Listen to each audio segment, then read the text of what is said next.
Bismillahirrahmanirrahim. Assalamualaikum warahmatullahi wabarakatuh. Waalaikumsalam warahmatullahi wabarakatuh. Alhamdulillahilladzi hadana li hadza wa ma kunna linahtadiya laula an hadanallah. Allahumma shalli wa sallim wa barik ala sayyidina Muhammad wa ala alihi wa sahbihi ajma'in wa man tabi'ahum bi ihsanin ila yaumiddin. Rabbi shrah li sadri wa yassir li amri wa hlul 'uqdatam min lisani yafqahu qawli amma ba'd. Bismillahirrahmanirrahim. Alhamdulillah. Tidak terasa kita ada di hari-hari menuju hari-hari terbaik ya, di bulan suci dan juga di bulan suci Zulhijjah yang 10 hari pertamanya merupakan hari terbaik dalam satu tahun. Jadi kalau para ulama berpendapat seandainya harus dibandingkan, maka bandingan bulan suci Zulhijjah di 10 hari pertama itu setara dengan mati syahid ya. Bahkan lebih dahsyat lagi dari sekitar kalau dibandingkan dengan 10 hari terakhir di bulan Ramadan. Karena kalau 10 hari terakhir bulan Ramadan hanya ada satu malam yang dikejar, yaitu malam Lailatul Qadar. 10 hari pertama bulan Zulhijjah, jika disetarakan, dia setaranya dengan mati syahid di jalan Allah. Ya, ketika setaranya dengan mati syahid di jalan Allah, maka ulama sebagian berpendapat dia tidak bisa disetarakan dengan 10 hari terakhir bulan Ramadan. Karena kalau kita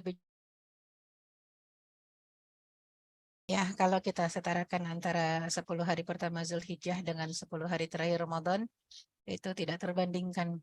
Ibarat kata kalau kita berbicara tentang 10 hari Ramadan, kita hanya berbicara tentang satu malam, yaitu malam Lailatul Qadar.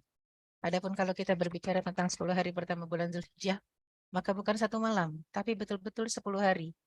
Kalau di akhir Ramadan kita mencari satu malam yang setara dengan 1000 bulan beramal soleh, maka kita betul-betul mencarinya. Dari 10 hanya ada satu. Tapi kalau ini di 10 hari 10 harinya, apapun yang kita kerjakan dari sisi amal soleh ataupun amal ibadah, maka setara dengan mati syahid. Ya, min amalin al-amalu soleh ahabu ilallah illa fi hadhil ayam. Tidak ada satu amal soleh pun yang lebih dicintai oleh Allah untuk dikerjakan, melebihi amal soleh yang dilakukan pada 10 hari pertama bulan Zulhijjah.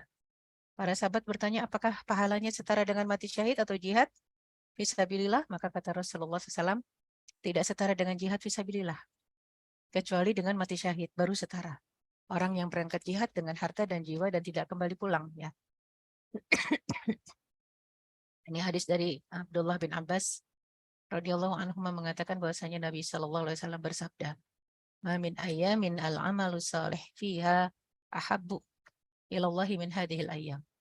Tidak ada hari-hari dalam satu tahun yang Allah sangat sukai beramal saleh di dalamnya kecuali di hari-hari ini. Karena setara dengan mati syahid ya. Jadi setaranya hanya dengan orang yang pergi jihad dan tidak pulang kembali. Dan kalau kita mengatakan berarti di 10 hari pertama ini kita harus menjaga semua amalan baik yang wajib maupun yang sunnah. Kalau kita bicara menjaga adab sunnah dalam masuki awal Dzulhijjah, maka yang berniat untuk menyembelih hewan kurban disunnahkan untuk banyak bertahlil, takbir, tahmid, tasbih ya. Subhanallah walhamdulillah wala ilaha illallah wallahu akbar. Ini dari sejak masuk 1 Zulhijjah. Kalau sekarang kurang lebih 27 Zulqa'dah ya. Mungkin masih ada 2 atau 3 hari lagi menuju 1 Zulhijjah. Artinya nanti kalau memang kita sudah berniat mau menyembelih hewan kurban, maka pastikan banyak tasbih, tahlil, tahmid dan takbir di 10 hari pertama Zulhijjah itu ya. Kemudian apalagi ya, maka setelah itu adalah menjaga sunnah-sunnah yang memang Rasul sudah contohkan. Kalau kita niat untuk menyembelih, maka sebisa mungkin potong-potong kukunya jangan tanggal 1 ya, berat katanya hari Jumat ya. Mumpung hari Jumat kita potong kuku kita cukur-cukur yang harus dicukur. Nah, tapi begitu masuk 1 Zulhijjah kita tahan diri. Ya ini sunnah saja, bukan wajib ya, jadi bukan amalan wajib. Kalau menurut Imam Syafi'i dan Maliki, makruh untuk orang yang berniat untuk berkorban memotong-motong kuku dan juga mencukur-cukur rambut. Kalau kata Imam Ahmad bin Hambal bahkan haram ya larangannya. Kemudian jenis-jenis amal soleh apa saja yang kita kerjakan sejak mulai memasuki bulan Zulhijjah? Kalau bicara amal soleh dan amal ibadah, selain tadi disebutkan tasbih, tahlil, tahmid, takbir ya. Allahu Akbar, Allahu Akbar, Allahu Akbar, walillahil hamd. atau banyak subhanallah walhamdulillah wala ilaha illallah wallahu akbar, atau perbanyak istighfar. Maka yang sunnah-sunnah lain juga dianjurkan adalah berpuasa. Oleh karena itu ada yang mereka yang berpuasa 10 hari full ya di awal Zulhijjah itu. Ya kecuali memang kalau ada halangan atau sakit atau musafir.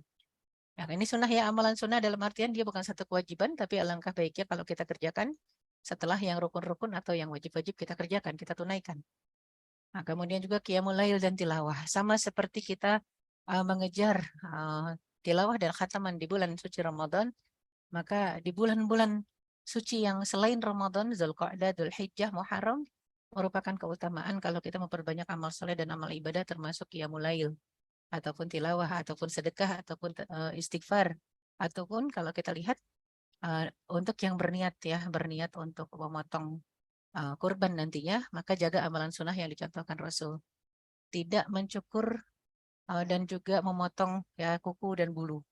Kuku dan bulu siapa? Kuku dan bulu kita dan kuku dan bulu hewan. Artinya hewannya juga. Mungkin ada yang bertanya, ya masa iya kambing mau disembelih dipotong dulu, dicukur dulu bulunya? Iya, karena kebanyakan begitu dulu. Di masa-masa Rasulullah SAW hidup dengan para sahabat, masa-masa sebelumnya bahkan, itu kalau hewan mau disembelih, itu bulunya diambil dulu. Kalau dia domba ya, domba kan bulunya banyak. Kenapa bulunya bisa dijual dulu, bulunya bisa dimanfaatkan dulu sebelum hewannya disembelih. Nah, yang diminta dan diperintahkan adalah tolong dipertahankan kuku dan bulunya. Dalam artian apa? Setiap bagian tubuh hewan akan menjadi saksi dari kebaikan yang kita kerjakan. Setiap bagian tubuh dari hewan akan menjadi saksi kalau hewan tadi disembelih untuk apa? Taqarruban ilallah. Qurbanan taqarruban ilallah, mendekatkan diri kepada Allah.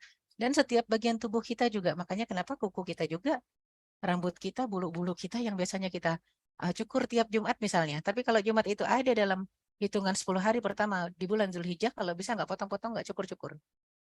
Makanya sekarang mumpung belum masuk 1 Zulhijjah, hari inilah potong-potong, cukur-cukur gitu ya. Kalau yang udah niat, maka disunahkan untuk tidak potong-potong dan cukur-cukur.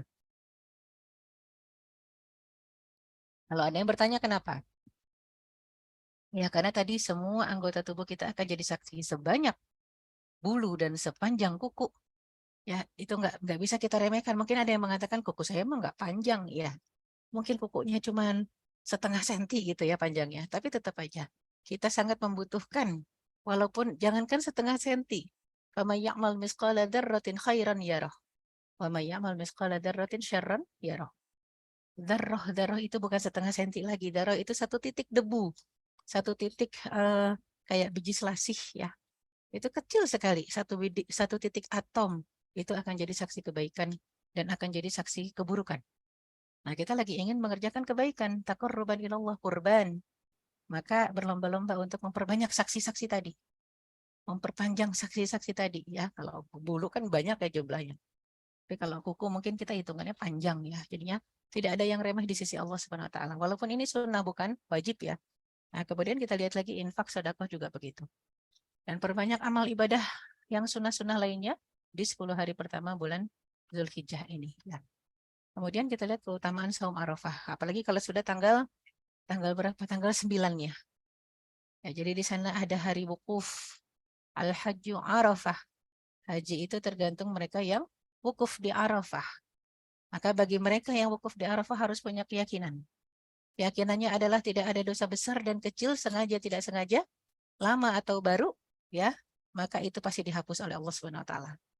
Ketika yang di Arafah dihapus dosanya semua, maka kita yang tidak berada di Arafah disunahkan untuk puasa. Orang yang ada di Arafah bahkan dimakruhkan kalau puasa, nggak boleh puasa kalau di Arafah. Makruh hukumnya. Tapi kita yang tidak di Arafah, maka sunnah hukumnya. Untuk apa? Untuk berpuasa. Rasulullah SAW pernah ditanya tentang saum Arafah. Maka Rasul menjawab, yukafirus sanah al-madiyah wa ba'daha. Puasa Arafah itu menghapus dosa 1 tahun lampau dan 1 tahun yang akan datang, yang berikutnya. Itu merupakan satu keutamaan yang dahsyat. Bukan berarti kita bebas mengerjakan dosa apa saja kan udah diampunin tahun depan gitu ya. Bukan begitu. Tapi memang ternyata ini untuk memberikan gambaran betapa puasa Arafah yang sunnah itu merupakan keutamaan. Ya. Dan Rasulullah SAW sendiri mengatakan bahwasanya 9 Arafah, hari berpuasa pada 9 hari awal Zulhijjah. Jadi bukan cuma 9-nya saja. 9 Zulhijjah itu hari Arafah. Tapi ternyata sunnahnya berpuasa 9 hari 9 harinya. Bahkan ketika kita lihat wal fajri walayalin ashri, surat Al-Fajr mengatakan demi waktu fajar dan demi 10 malam ya di bulan Zulhijjah, di awal Zulhijjah, maka 10 hari itu terhitung puasa. Walaupun hari ke-10 kita Idul Adha. Makanya bedanya kalau kita mau pergi sholat untuk Idul Adha ada perbedaan dibanding kalau kita mau pergi sholat Idul Fitri. Kalau untuk sholat Idul Fitri kita disunahkan makan dan minum sebelumnya. Menandakan ini bukan Ramadan. Kita tidak berpuasa, tapi kalau untuk Idul Adha kita disunahkan untuk tidak makan dan tidak minum ketika menuju tempat sholat. Menandakan apa? Seolah-olah puasa. Kapan dibatalkannya? Dibatalkannya ketika sesudah selesai sholat. Dan kalau Rasulullah SAW itu bahkan mencontohkan tidak makan dan minum begitu selesai sholat persis ya. Bahkan beliau menyembelih. Makanya kenapa harus dipagikan? Kalau Idul Adha sholatnya harus lebih pagi dibanding Idul Fitri.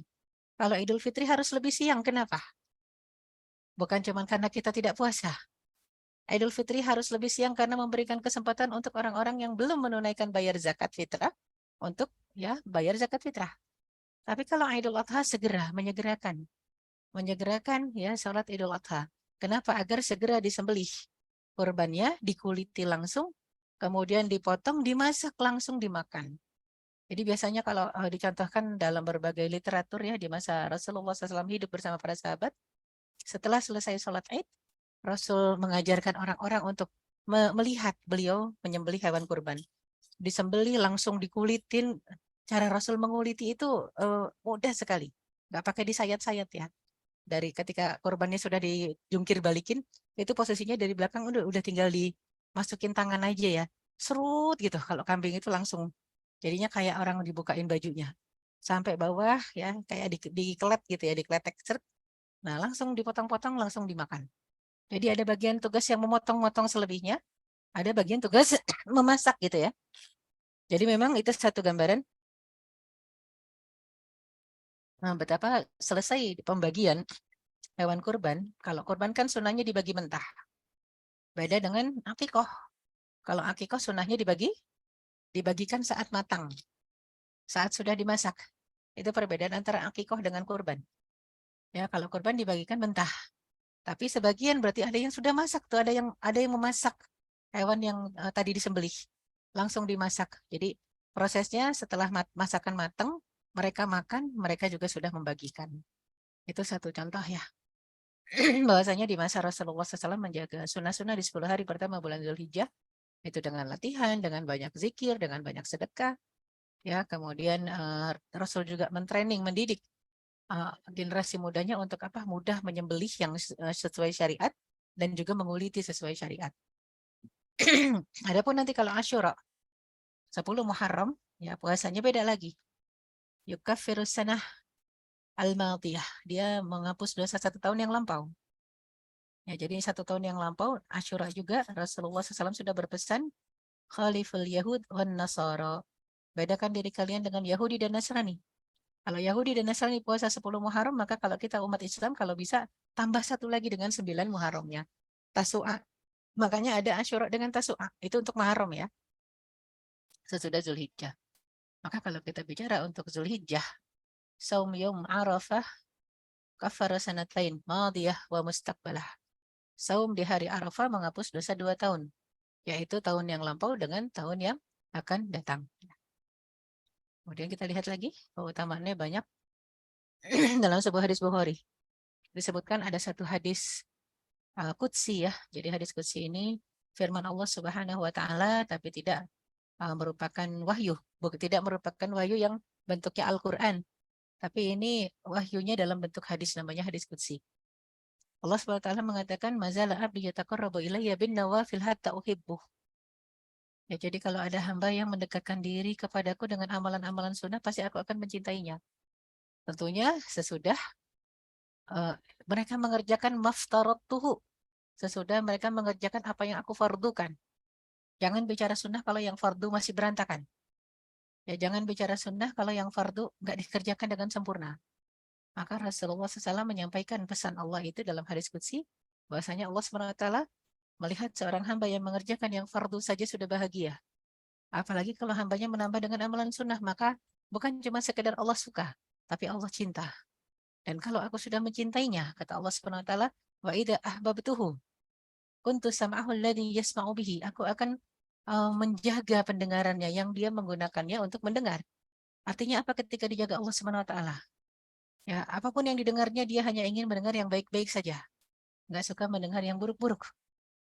Ya, ketika disebut sam'ahu wa basarahu alladhi yubsiru bihi, dan aku akan menjaga matanya yang dia menggunakannya untuk melihat. Ketika dijaga Allah SWT, maka apa yang dilihat dia nggak suka melihat yang buruk-buruk. Dia hanya suka melihat yang baik-baik. Ya, dan juga lisan Allah dijaga, Allah menjaga lisan seorang hamba karena Allah mencintai hamba tadi, maka si hamba tidak akan berbicara kecuali yang baik-baik saja. Begitu juga kata Allah, Allah menjaga yadahu warijluhu, Allah jaga tangan dan kakinya. Maka ketika Allah jaga tangan dan kakinya, dia tidak akan berjalan kepada satu tempat kecuali tempat yang baik, dan nggak akan ya mengerjakan sesuatu dengan tangannya kecuali pekerjaan yang baik. Dan kata Allah SWT, kalau dia memohon kepadaku pasti aku kabulkan. Kalau dia minta tolong, aku tolong. Kalau dia minta perlindungan, akan aku lindungi. Ini hadis riwayat Bukhari. Ya. Itu kalau seorang hamba mengerjakan yang sunnah karena mencintai Allah, maka cinta akan berbalas dengan cinta. Ya. Allah akan mencintai hambanya. Adapun definisi kurban atau udhiyah, tadi kita bicara tentang keutamaan 10 hari pertama di bulan Zulhijjah. Adapun di antara 10 hari tadi, tanggal 10-nya, istilahnya disebutkan dalam fikih adalah Yaumun Nahar, hari menyembelih. Ya, kita bisa lihat dalam surat ya Inna a'tainakal kautsar, surat Al-Kautsar. Itu disebutkan Yaumun Nahar. Surat Al-Kautsar, surat yang sangat pendek. Kami memberikan kepadamu wahai Muhammad Al-Kautsar, kata Allah Subhanahu wa taala. Nikmat yang banyak atau telaga Kautsar yang memang fungsinya sebagai syafaat Rasul untuk hamba-hambanya. Inna a'tainakal kautsar fasalli li rabbika wanhar. Oleh karena itu untuk kita yang sudah merasakan nikmat Allah banyak tidak terhingga, tidak terbilang. Fasalli li rabbika, maka kerjakan salat untuk bersyukur kepada Allah. Salat yang bentuknya kesyukuran, bukan cuma sujud syukur, tapi salat, ya. Dan apakah cukup salat saja kalau kita bersyukur kepada Allah? Tidak. Tidak cukup salat saja sebenarnya bentuk kesyukuran. Wanhar, sembelih. Inhar, sembelih kurban. Ya, wanhar fasalli li rabbika wanhar. Inna syani'aka wal abtar. Orang-orang yang membencimu lah yang akan celaka, yang akan terputus dari kebaikan. Nah, di sana memang khitabnya langsung Rasulullah Shallallahu Alaihi Wasallam. Adapun kita saat ini, ya, itu sebagai umatnya Rasulullah Shallallahu Alaihi Wasallam, begitu kita merasakan nikmat Allah yang banyak, mungkin banyak juga yang pada akhirnya langsung sedekah, gitu ya, langsung menyembelih hewan, menyembelih kurban, selamatan. Kalau yang sudah terbiasa selamatan harusnya lebih terbiasa lagi berkurban. Karena banyak yang memahami kurban hanya seumur hidup sekali, padahal tidak, dia setiap tahun. Ya, jadi setiap tahun yang memang ditujukan semata-mata untuk kurban ilallah, mendekatkan diri kepada Allah Subhanahu wa taala. Kadang-kadang orang Indonesia bilangnya bukan kurban ya, tapi korban. Seolah-olah berkorban itu mengorbankan, ya. Ada korban harga, korban perasaan, korban apa aja ya. Korban hewan mengorbankan, padahal maksudnya korbanan ilallah, mendekatkan diri kepada Allah lewat tadi, ya. Lewat menyembelih, lewat udhiyah, ya, sembelihan. Kapan disembelihnya? Terbatas. Hanya di tanggal 10, 11, 12, 13. Idul Adha dan hari tasyrik. Idul Adha itu Yaumun Nahar. Idul Adha itu hari menyembelih di tanggal 10 dan dilanjutkan di hari tasyrik 11, 12, 13 Zulhijjah. Dalam rangka mendekatkan diri kepada Allah karena datangnya hari raya tersebut. Hari raya Idul Adha di Indonesia juga yang istilahnya menjadi hari raya haji gitu ya. Seolah-olah yang haji doang yang berhari raya di hari ini. Yang sudah pernah haji siapa bilang? Ya, yang nggak pernah haji juga ini hari rayanya umat Islam. Hanya 2 hari raya umat Islam, Idul Fitri dengan Idul Adha. Ya, dan Idul Adha itu lebih besar.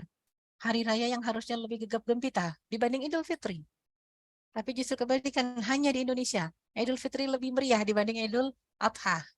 Harusnya Idul Adha itu minimal liburnya 4 hari minimal. Minimal 4 hari. Ini kan tidak, hanya 1 hari. Dan Idul Fitri itu liburnya memang cuma 1 hari. Karena hari keduanya sudah bisa puasa Syawal. Tapi kebalik. Kita Idul Fitri liburnya seminggu ya. Idul Adha 1 hari, terbalik. Makanya memang ini penampakan yang ada hanya di negara Indonesia. Idul Adha hanya seolah-olah lebaran haji gitu ya istilahnya. Lebaran haji. Dan buat orang yang udah berkurban akan ada pertanyaan. Saya udah kurban, saja seolah-olah kurban itu seumur hidup sehari. Seumur hidup sekali gitu ya. Nah, padahal dosanya setiap hari. Nah, jadi kurban salah satu fungsinya memang untuk menghapus dosa.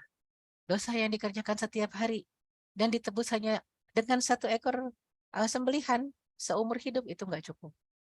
Makanya keutamaan berkorban diantaranya adalah man yas'a fi an yudhhiya wa lam yudhhi fala yaqrabanna musallana, kata Rasulullah SAW. Sesudah surat Al-Kautsar tadi disebutkan ya. Jadinya fasholli li rabbika wanhar. Ketika kita merasakan nikmat yang banyak dan kita bersyukur dengan nikmat Allah itu, maka fasholli, salatlah semata untuk Allah, wanhar, dan sembelilah hewan. Maka kita lihat dalam sebuah hadis disebutkan barang siapa man yas'a fi an yudhhiya wa lam yudhhi, man kana lahu sa'atun wa lam yudhhi fala yaqrabanna musallana. Kata Rasulullah SAW, barang siapa yang memiliki kelapangan dan keluasan harta untuk berkurban tapi dia tidak mau berkurban, maka jangan dekati tempat sholat Idul Adha kami, kata Rasulullah SAW. Sampai diancam, ya, jangan dekati tempat sholat Id kami kalau sanggup membeli hewan kurban tapi nggak mau beli. Sampai seperti itu tiap tahun dia berulang, harus berulang. Karena masih banyak umat Islam di Indonesia ya yang mengatakan, saya sudah pernah kurban cukup sekali. Bahkan jangankan kurban, zakat saja. Ketika kita sampai waktunya menunaikan zakat, biasanya kan kita tanyain ketika Idul Fitri ya. Padahal zakat itu jatuh temponya bukan Idul Fitri, bukannya Lebaran, bukannya Ramadan. Jatuh temponya memang haul. Haul itu setahun. Cuman untuk memudahkan haul biasanya panitia zakat atau amil itu bertanya-tanya ketika di bulan suci Ramadan. Itu banyak yang mengatakan tahun lalu saya udah zakat saja. Masa tahun ini zakat lagi? Iya. Kalau memang haulan 1 tahun jumlahnya masih lebih dari nisab. 85 gram emas alias sekitar 85 juta kalau sekarang. Tabungannya 85 juta ke atas, mohon maaf, tiap tahun akan kena zakat. Minimal 2,5%. Ya. Jadi entah kenapa orang Indonesia sangat awam untuk bicara perihal zakat dan berbicara perihal kurban. Dan banyak yang menyamakan kurban itu pembagiannya sesuai dengan pembagian zakat. 8 asnaf, 8 golongan, siapa bilang? Ya, kalau zakat memang 8 golongan dibagikannya. Masakin, fakir, miskin, ya. Ibnu sabil, fisabilillah, mu'allafatu qulubuhum, mu'allaf, amil, panitia zakat. Gorimin, orang terlilit hutang, wafir riqab, budak yang membebaskan dirinya. Tapi kalau kurban tidak dibagikan untuk 8 golongan. Kurban bebas dikasih ke siapa saja. Tapi lebih utama bagi mereka yang fakir dan miskin, yang tidak terbiasa makan daging. Ya, itu lebih utama. Tapi dia pembagiannya tidak seperti zakat. Jadi tidak ada panitia zakat ketika pembagian kurban. Ya, jadi ini penting untuk difahami. Ketika tidak ada amil, tidak ada panitia zakat untuk pembagian hewan kurban, maka akadnya harusnya jelas. Ya, panitia itu harusnya dibayar dengan uang, ya, ataupun volunteer, tidak dibayar, tidak digaji. Adapun daging kurban itu hadiah dari orang yang berkurban untuk diberikan. Jadi nggak boleh panitia kurban merasa dirinya berhak mendapatkan 1/8 dari daging. Tidak, ya, dia bukan panitia zakat, bukan amil. Nah, kemudian ini pentingnya untuk kejelasan akad. Dari Aisyah radhiyallahu anha menceritakan bahwa Nabi SAW bersabda, tidaklah anak Adam melakukan suatu amalan pada hari nahar, pada yaumun nahar atau Idul Adha yang lebih dicintai oleh Allah melebihi mengalirkan darah kurban. Maka hendaknya kalian merasa senang dengannya. Jadi bukan berarti ini latihan jadi sadis gitu ya. Latihan nyembelih. Kurban, kalau perang nggak ada disuruhnya nyembelih. Di dalam syariat Islam, kalau kita berbicara tentang perang, kita tidak berbicara tentang menyembelih. Tapi kita berbicara tentang menggal kepala ya. Nah, tapi kalau kita bicara tentang Yaumun Nahar, maka kita berbicara tentang sembelihan hewan kurban. Ya. Ini yang penting untuk kita pahami. Ya, ya sehingga untuk apa surat Al-Hajj ayat 28 ya? Liyashhadu manafi'a linnas. Ya, supaya mereka menyaksikan berbagai manfaat bagi mereka dan supaya mereka menyebut waliyuzkirasmallah. Ketika disebutkan untuk menyaksikan berbagai manfaat, karena memang manfaat membagikan hewan kurban, manfaat bertasbih, tahmid, tahlil, takbir, itu manfaat sodakoh, manfaat tilawah, manfaat kalau kita lihat dalam surat Al-Fajr, Allah bersumpah demi malam dan demi pagi, demi siang. Itu 10 hari yang memang Allah bersumpah deminya. Maka bisa kita lihat manfaatnya banyak di sana. Ya, ada manfaat dari apa? Kita beribadah, dihapuskan dosa, setara dapat pahala setara mati syahid. Itu bukan lagi pahala yang besar, itu pahala tertinggi. Ya, jadi pahala yang paling besar adalah pahala syahid fisabilillah. Ya, kemudian juga atas rizki yang Allah berikan kepada mereka berupa binatang ternak. Waliyuzkirasmallah dan hendaknya menyebut nama Allah yang banyak, maka diperintahkan untuk makan sebagian daripada binatang hewan ternak tadi, binatang atau hewan ternak yang kita sembelih untuk kurban. Ya, jadi memang diperintahkan ada jatahnya yang kita makan. Kalau dikasih sama panitia kurban, terima jatah kita dari kurban kita. Karena sunahnya justru dimakan. Ya, kan biasanya begitu ya. Biasanya kan suka, udahlah saya nggak mau makan hewan kurban saya, semuanya buat orang aja gitu ya. Padahal sunahnya ikut makan. Dan kalau kita pengen dapat pahala sunnah, tiru sunnah Rasulullah SAW. Jadi Rasul pernah menyembelih berkurban untuk dirinya, itu dengan 10 ekor unta. 10 ekor unta tuh Rasul niatkan untuk dirinya, untuk keluarganya, untuk sahabatnya, untuk umatnya. 10 ekor unta Rasul sendiri yang nyembelih. Kalau unta itu nyembelihnya berdiri ya, berdiri Rasul berlari, untanya berdiri. Ya, jadi ketika itu disembelih dan sesudah roboh semua, Rasul meminta bantuan sahabat untuk mengambil bagian pahanya sepotong-sepotong, mungkin sekitar 2 kilo, 2 kilo gitu ya. Dari 10 ekor, 20 kilo dimasukkan ke dalam bejana besar, dimasak, panci besar. Panci besar langsung dimasak. Nah, sudah itu orang-orang sibuk menguliti, memotong-motong dan membagi-bagi, menyebarkan, mendistribusikan. Tapi makanan sudah matang, jadi Rasul makan dari tadi satu panci yang isinya potongan daging dari 10 ekor unta itu. Ya mungkin gak dimakan 10 ekor untanya ya, tapi karena dimasak dalam satu panci besar, Rasul ambil dagingnya sedikit dan kuahnya. Sunnah ikut makan dari bagian itu. Yang jadi saksi bahwasanya dosa kita sudah diampuni. Dosa kita sudah dihapuskan. Ya, jadi ini merupakan satu keutamaan. Ya, dan surat Al-Hajj ayat 36 juga begitu telah dijadikan untuk orang-orang yang berhaji itu unta-unta sebagai syiar wal budna. Ya, ja'alnakum. Ya, jadi ketika disebutkan orang yang haji juga berkurban, tapi kurbannya rata-rata di masa Rasul itu enggak dengan seekor kambing ya. Itu dengan unta biasanya. Kemudian kamu peroleh kebaikan yang banyak dan sebutlah nama Allah ya dengan menyembelihnya. Ketika telah roboh, maka makanlah bagiannya dan berikan makanan tadi kepada orang-orang yang ingin engkau bagi dengan sukarela, dengan apa yang ada padanya, yang tidak meminta-minta dan orang yang meminta-minta. Kan kadang-kadang kita kalau sedang pembagian daging kurban itu ada yang minta, ada yang enggak gitu ya. Ini sampai dieksplisitkan di surat Al-Hajj ayat 36. Kenapa? Jadi ada yang minta, ada yang enggak, kasih aja semuanya. Jadi kalau kurban itu nilainya lebih kepada hadiah, bukan zakat, bukan. Dia hadiah. Mau orangnya miskin, orang kaya aja dikasih gitu ya. Bahkan banyak yang mengatakan orang non-muslim juga berhak dikasih, boleh dikasih. Apalagi kalau dia fakir ya. Tetangga fakir non-muslim kasih. Dia bukan zakat. Kalau zakat kan nggak boleh. Kalau zakat hanya untuk 8 golongan. Bolehnya dikasih kepada mu'alaf yang sudah ada imannya, kepercayaannya kepada Allah Subhanahu wa taala. Tapi imannya masih lemah. Tapi kalau non-muslim nggak boleh dapat zakat ya. Adapun kurban dia hadiah, jadi silahkan dikasih. Nah, kemudian hikmah berkorban. Napak tilas perjuangan Nabi Allah Ibrahim alaihissalam sebagai bukti kecintaan takarub kepada Allah Subhanahu wa taala. Peneguhan nyata akan tauhid, ketaatan dan keimanan yang luar biasa kepada Allah Subhanahu wa taala yang mewujud pada tindakan yang niscaya akan teramat berat ditunaikan manusia pada umumnya untuk mengorbankan apa yang dicintainya. Jadi korban itu bukti cinta, bukan cuma sekedar pengorbanan. Ya, jadi bukan cuma kalau kita lihat dulu Nabi Allah Ibrahim kan nggak langsung ujuk-ujuk kambing ataupun kibas yang gede itu ya. tapi diuji kecintaannya. Dan itu hanya boleh kepada Nabi dan Rasul.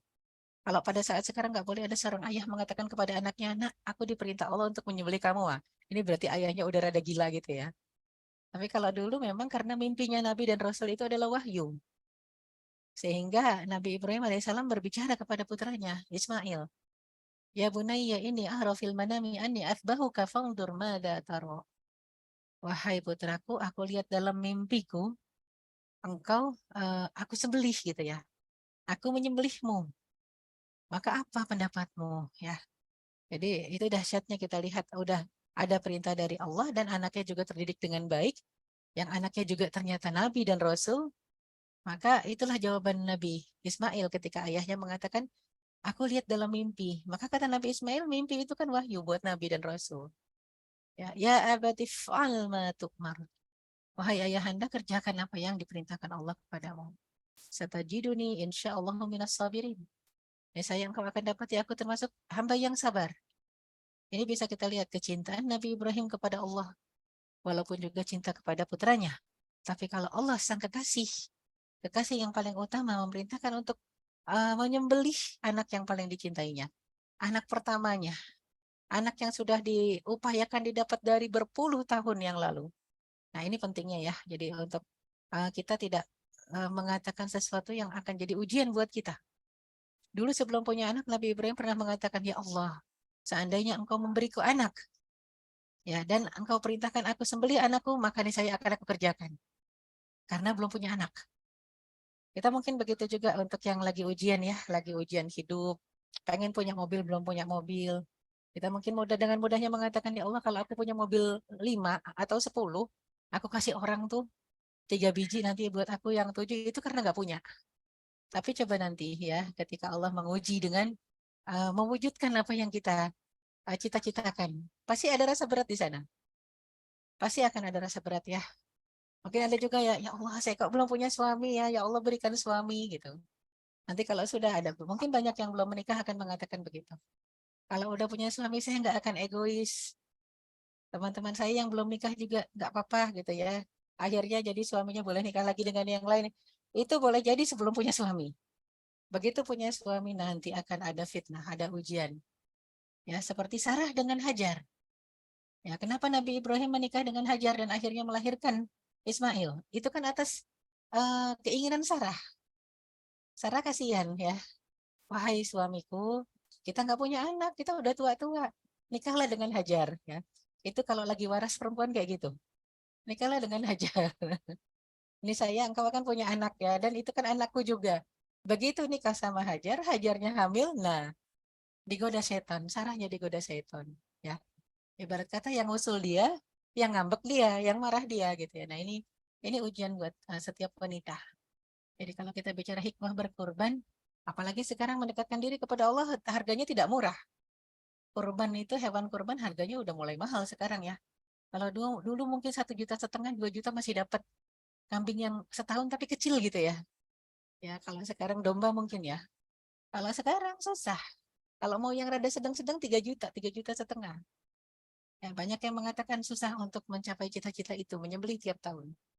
Tapi para bapak, ya, kalau para bapak yang rutin merokok tiap hari, saya yakin dia bisa nabung tiap hari sampai kebeli 3,5 juta. Karena rokok aja dia bisa beli gitu ya. Nah, jadi kalau dia nabung sebenarnya bisa kebeli hewan kurban tadi ya. Dan bukti ketaatan dan kecintaan kepada Allah Subhanahu wa taala. Dan salah satu hikmahnya kurban adalah agar diampuni dosa. Rasulullah SAW pernah mengatakan kepada Fatimah, ya Fatimah, qumi washhadi udhiyatik. Wahai Fatimah, ayo bangun, saksikan itu kambingmu lagi disembelih. Ya Fatimah, qumi washhadi udhiyataki. Fa'innahu ghufira laki bi awwali qatratin taqturu min dammiha kulla dhanbin amaltihi. Wahai Fatimah, ayo bangun, saksikan itu eh, kambing kamu, domba kamu mau disembelih. Sesungguhnya begitu awal tetesan darah jatuh ke tanah, itu dosa-dosamu sudah diampuni semua. Dan kita harus jadi saksi. Ya, jadi, nah, sedangkan banyak juga perempuan yang takut ya menyaksikan korbannya disembelih. Aduh, nyaksiin daging korban, nyaksiin korban disembelih, disuruh makan, habis itu nggak sampai hati. Padahal sunnahnya disaksikan. Ya, Sunnahnya disaksikan. Dan kurban itu tanda cinta kepada Allah. Dan juga tanda pengorbanan. Ya. Surat As-Saffat ayat 100 sampai 109 itu diceritakan di sana.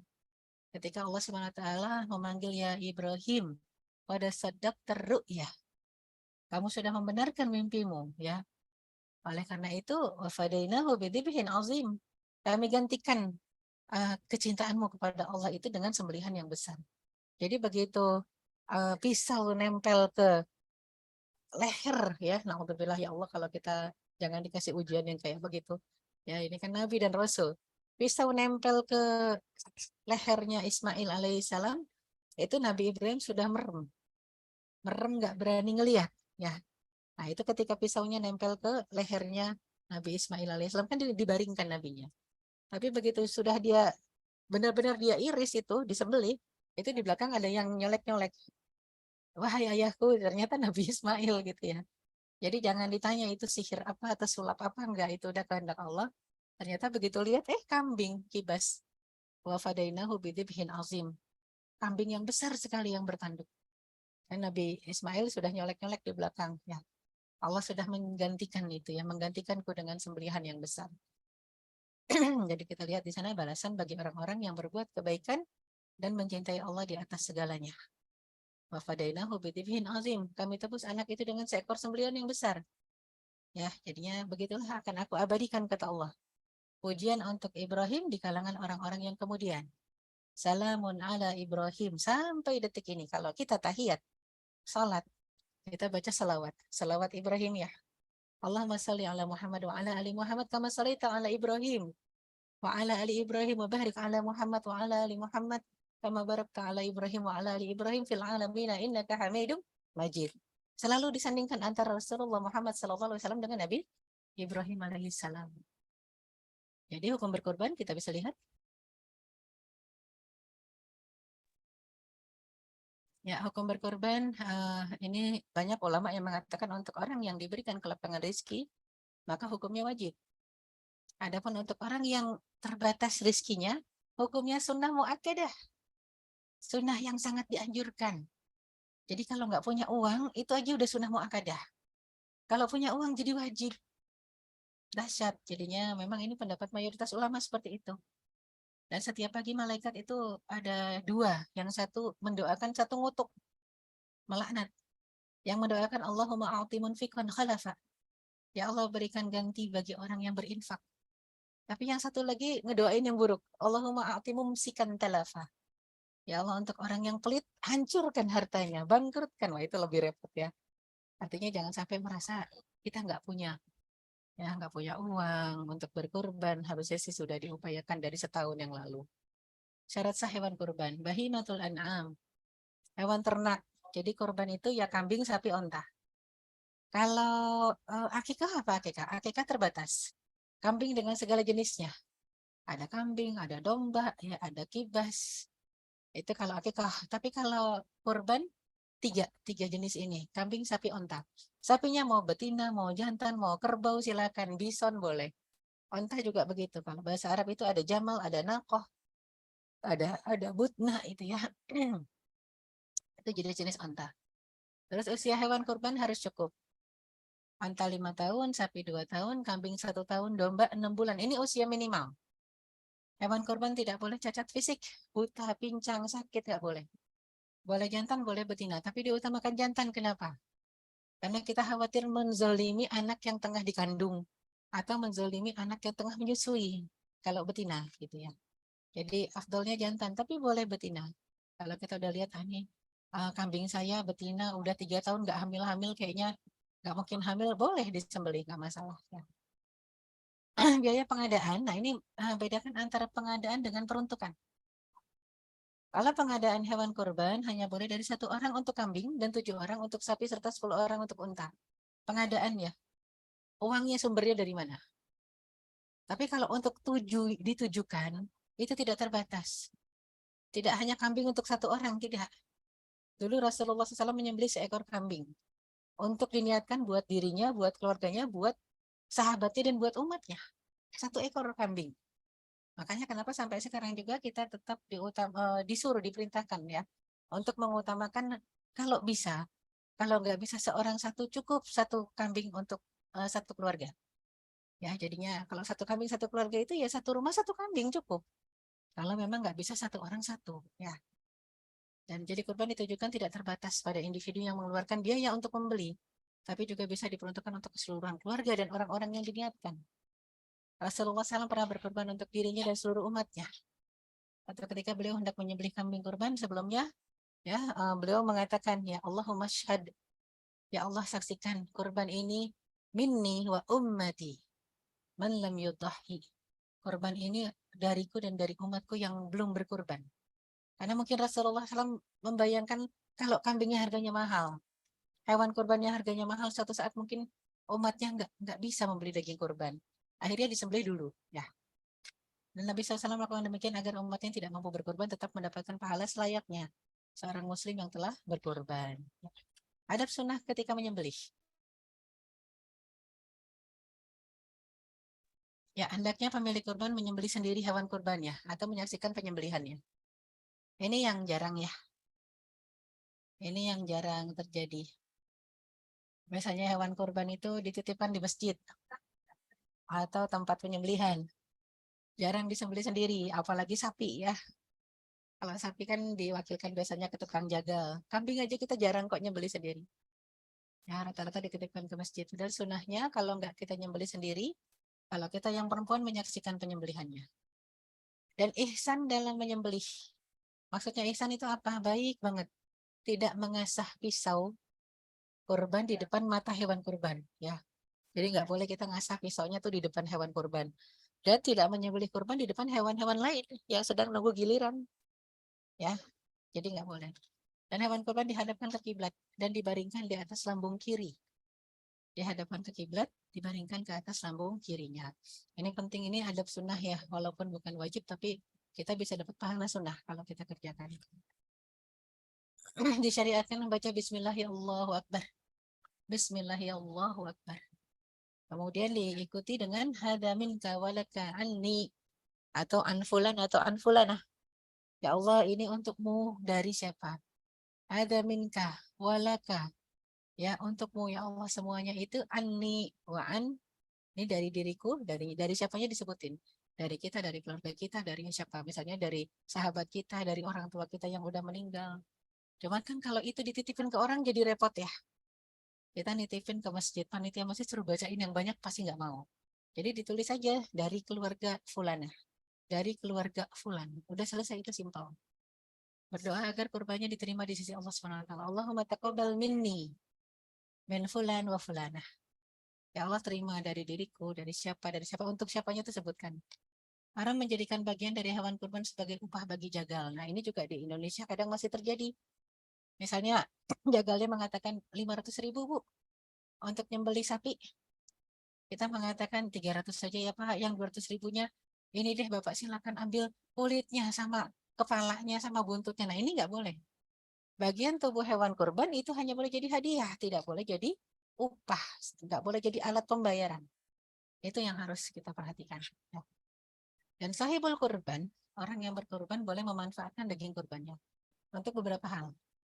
Ya, jadi sepertiganya itu dari kambing, sepertiganya dimakan untuk sahibul kurban sebenarnya, dibolehkan. Dimakan sendiri dengan keluarganya. Bahkan menjadi wajib dimakan kalau kurbannya kurban nazar. Kalau saya sembuh dari sakit ini, saya nazar berkurban, itu jadi wajib makan hewan kurbannya. Ya, misalnya nih kalau kita bicara nazar. Kalau tidak nazar maka disunahkan. Dan boleh disedekahkan kepada orang yang membutuhkan dan ini lebih utama dan dianjurkan. Yang mau kita makan dengan keluarga sepertiga aja atau sepertiga kebanyakan, seperlima deh. Atau seperenam, selebihnya berikan kepada orang yang membutuhkan. Dihadiahkan kepada orang kaya juga boleh. Disimpan untuk bahan makanan di lain hari juga pernah dicontohkan oleh Rasulullah SAW. Dan penyimpanan ini hanya dibolehkan kalau ya terjadi musim paceklik, krisis makanan. Ya, jika kalau misalnya kita mau mengatakan nanti ya, nanti akan jadi simpanan-simpanan untuk masa depan itu boleh. Kalau tidak terjadi, jika tidak terjadi musim paceklik atau krisis makanan, ya artinya kita boleh simpan. Tapi kalau udah sekarang aja paceklik, sekarang saat nyembelih kurban misalnya paceklik itu harusnya dimakan semua, jangan disimpan. Ya, jadi jangan disimpan kalau memang ternyata kita sangat membutuhkan. Tapi kalau makanan masih banyak, boleh simpan. Ya, jadi boleh silakan, boleh disimpan kalau makanan masih banyak. Dan ketika kita berikan sekarang, daging kurban tahun lalu itu sama nilainya kurban juga. Kalau di masa Rasul itu biasanya dijadikan kodit. Kodit itu dendeng, ya. Diiris tipis-tipis, dijemur, nah itu dendeng namanya. Untuk disimpan sampai suatu saat kita butuh makanan, maka ya dibagi-bagikan. Wallahu a'lam bishawab. Itu sekilas tentang keutamaan Zulhijjah dengan keutamaan kurban.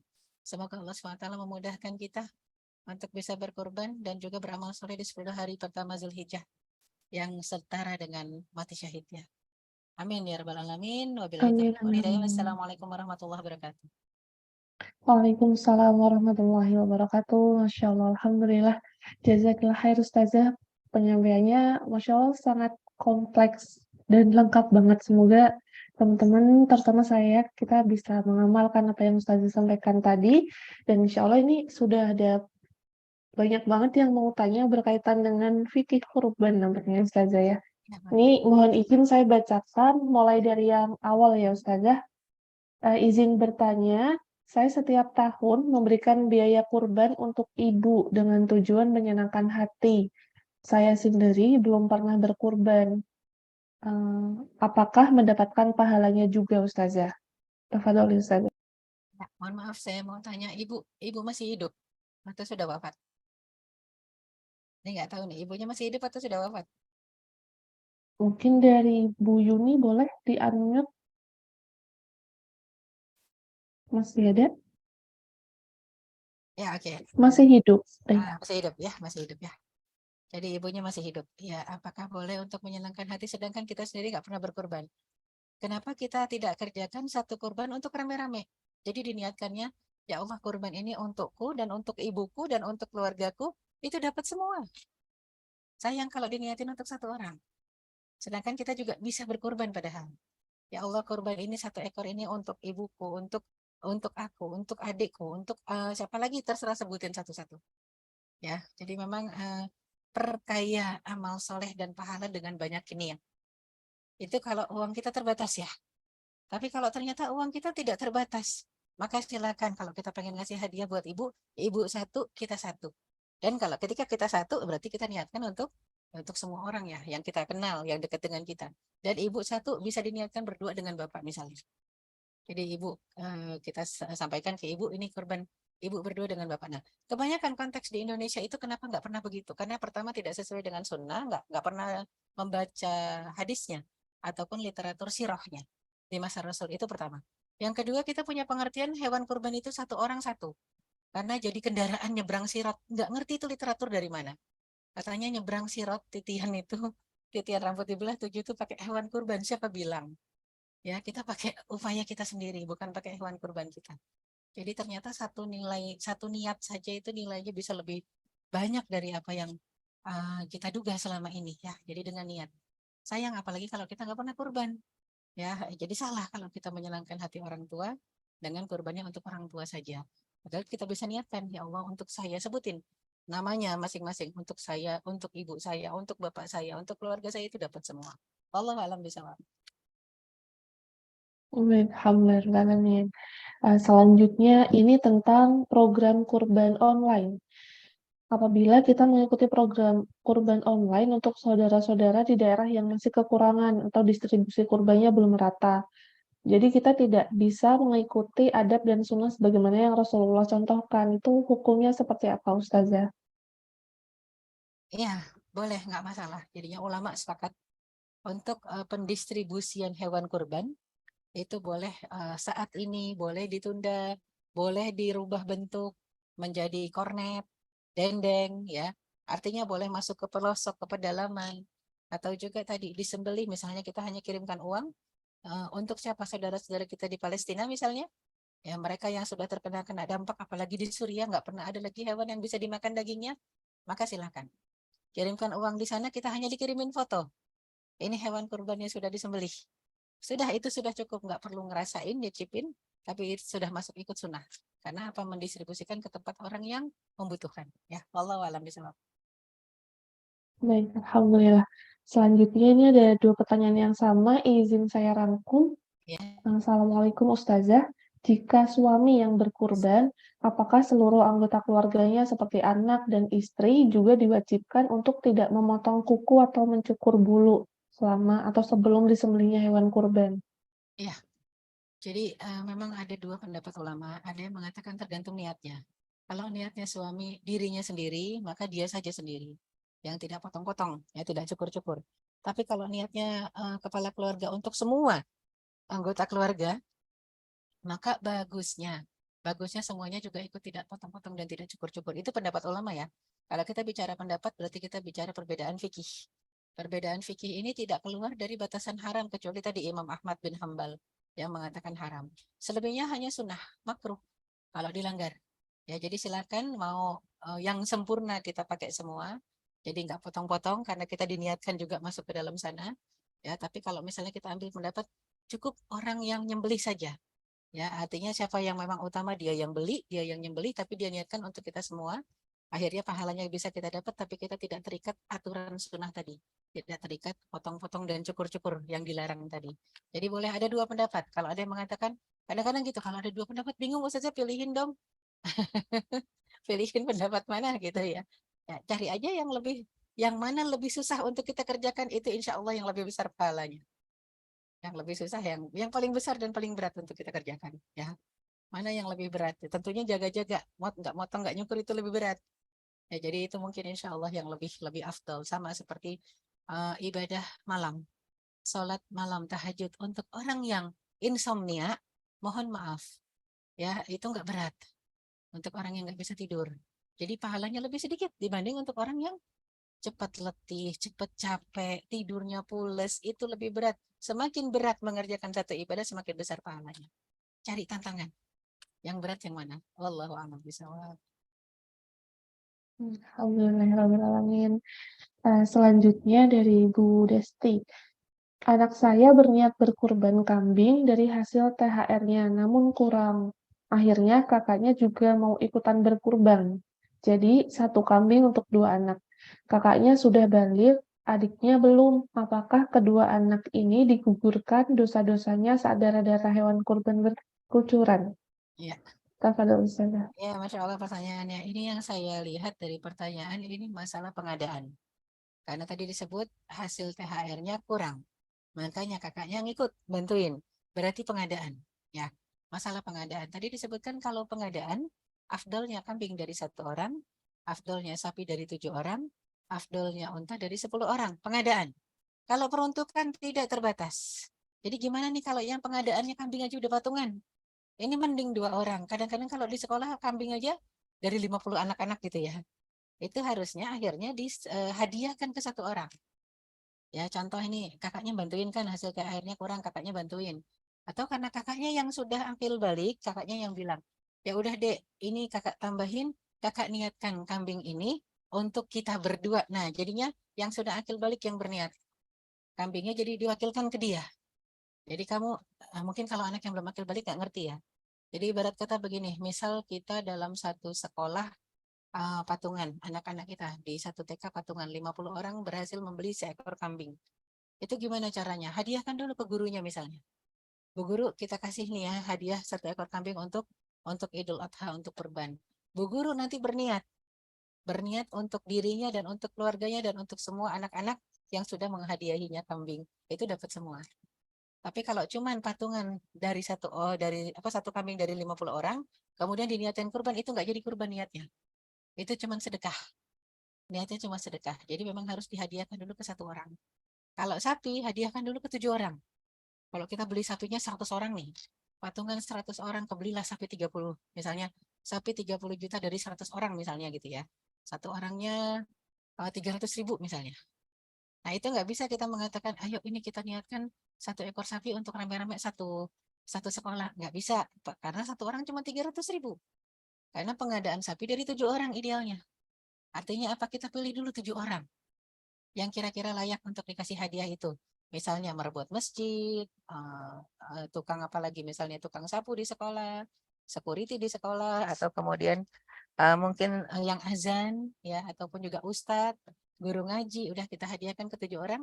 Yang 7 orang ini kita berharap semoga dia mau meniatkan untuk satu sekolah. Nah, itu yang sah. Antara pengadaan dengan peruntukan seperti itu. Jadi ini si adik harus dibilangin, biar kakaknya yang berniat. Ini kurbannya untuk mereka berdua. Insya Allah ketika kakaknya yang sudah akil balik berniat, seperti itu gugur dosa-dosanya. Kalau yang belum akil balik kan nggak ada dosa ya. Yang sudah akil balik ini yang ada dosanya. Wallahu a'lam bishawab. Baik, Masya Allah, Alhamdulillah. Mohon izin, nanti Insya Allah ini menjadi pertanyaan terakhir ya rekan-rekan muslimah sekalian. Insya Allah ini pertanyaan dari Mbak Indah.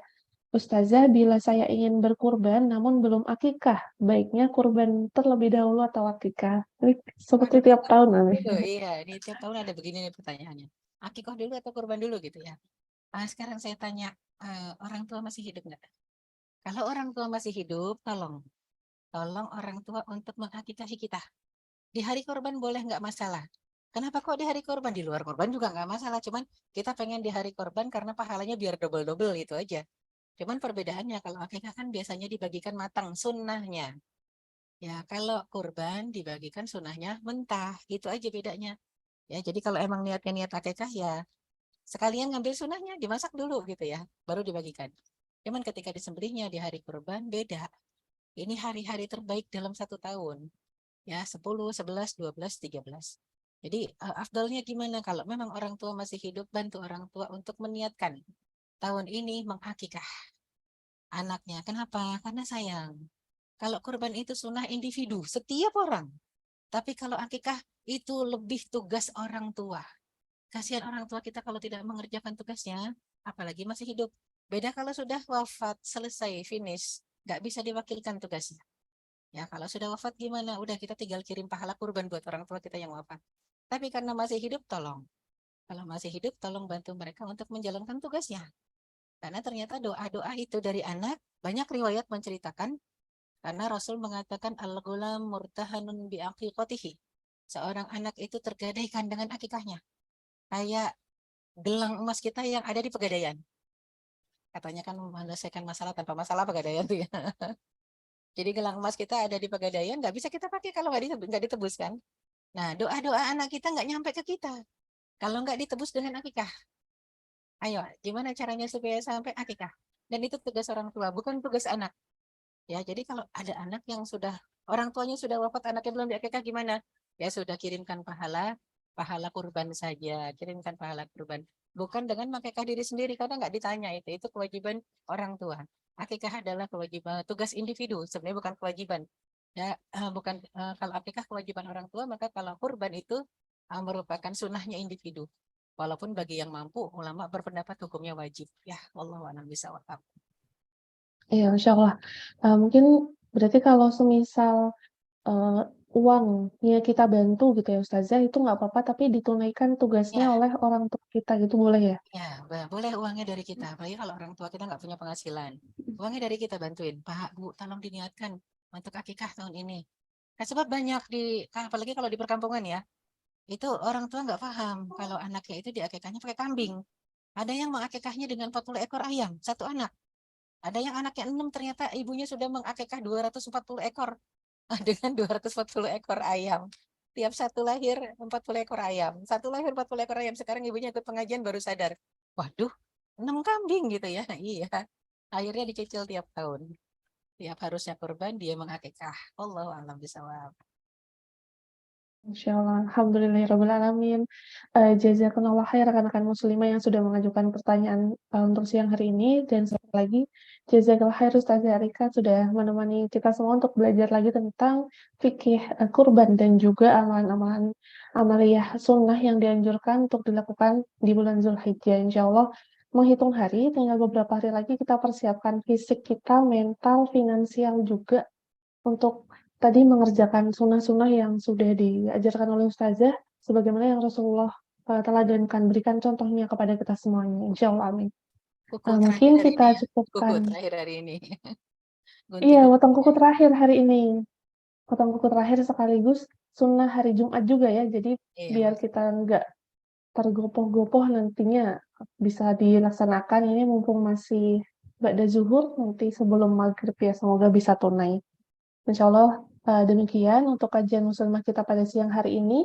Kita cukupkan dengan bacaan hamdalah. Alhamdulillahirabbil alamin dan doa kafaratul majelis. Subhanakallahumma wa bihamdika asyhadu an la ilaha illa anta astaghfiruka wa atubu ilaik. Sebelumnya mohon berkenan Ustazah untuk menutup doanya, boleh Ustazah? Ya, baik. Ya, tafadhol Ustazah. Kita akhiri dengan sama-sama beristighfar. Astaghfirullahaladzim, astaghfirullahaladzim, astaghfirullahaladzim. Alladzi la ilaha illa huwal hayyul qayyum wa atubu ilaik. Allahumma lakal hamdu hatta tarda, wa lakal hamdu idza radit, wa lakal hamdu ba'da ridha, wa lakal hamdu awwalan wa akhira, wa lakal hamdu batinan wa zahira. Allahumma salli wa sallim wa barik ala sayyidina Muhammad wa ala alihi wa sahbihi ajma'in wa man tabi'ahum bi ihsanin ila yaumiddin.